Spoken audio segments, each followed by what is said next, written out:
ఆ సౌండ్ ఒకసారి వేస్తా ఉన్నారు, ఎన్నిసార్లు వేస్తారు? సో ఆ సౌండ్ ఒకసారి మీరు ఏమన్నా చేస్తే, ఎందుకంటే థియేటర్లో అందరూ అదే సౌండ్ చేస్తున్నారు. ఎందుకంటే మేము 2.5 ఏళ్ళ నుంచి అదే చేస్తున్నాం, ఆ సౌండ్లే చేస్తున్నాం. 200 ఏళ్ల నుంచా? 2.5 years. 2.5 years నుంచా? Okay okay. మామూలుగా కష్టే ఫలి అని సంస్కృతంలో చెప్తారు కదండి, అది మా డైరెక్టర్కి బాగా వర్తిస్తుంది. ఎందుకంటే ఆయన మమ్మల్ని కష్టపెట్టి ఈ ఫలితాన్ని ఆయన పొందాడు అనమాట. కానీ ఈ కష్టాలు పడడంలో కూడా ఒక చిన్న తీపి ఆనందం ఉంటుంది. ఆ ఆనందం ఏంటంటే, మేము స్క్రీన్ మీద మమ్మల్ని మేము చూసుకుంటున్నప్పుడు మిగతా వాళ్ళందరూ ఆనంద బాష్పాలతో నవ్వుతున్నందుకు మేము ఆనందపడుతున్నాం అంతే. బేసిక్లీ మాదైతే కన్నీళ్లే, మేము పడ్డ కష్టాలకి మాకు వచ్చేవి కన్నీళ్లే. ఆ కన్నీళ్ళు ఇంకెవరికి కనిపించకూడదని చెప్పి నేను కళ్ళద్దాలు వేసుకొని తిరుగుతున్నాను.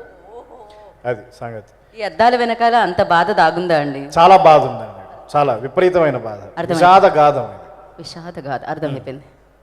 ఈ సినిమాని ఆదరించినందుకు, ఇంతగా సపోర్ట్ చేసినందుకు, ఇక్కడికి వచ్చిన పెద్దలు, మీడియా మిత్రులు, బయట థియేటర్లలో వెర్రి కూతలు కూస్తున్న యువత అందరికీ కూడా కృతజ్ఞతలు. Thank you very much. చూడండి, సినిమాని ఆదరించండి. Thank you.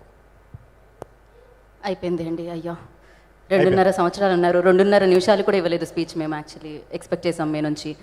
My work speaks for it self అండి. నేనేం మాట్లాడను. పెద్ద వాళ్ళందరూ ఇలాంటివి చిన్న లైన్స్ చెప్పి తప్పించుకుంటూ ఉంటారండి. Thank you so much. And మీరు ఇక్కడ ఉండగానే ఇంకో బ్రదర్ని కూడా వేదిక మీద పిలుద్దాం అనుకున్నాం. మరో బ్రో మిస్సింగ్ ఇక్కడ. బట్ ఇప్పుడు అంటే నేను పిలిస్తే ఆయన వస్తారా అన్న డౌట్ వస్తుంది నాకైతే. ఎవరో పిలుస్తారంట మిమ్మల్ని, శ్రీ విష్ణు గారు. మరి ఎవరది? ఎక్కడున్నారు? మైక్ పంపించాలి అక్కడ వరకు.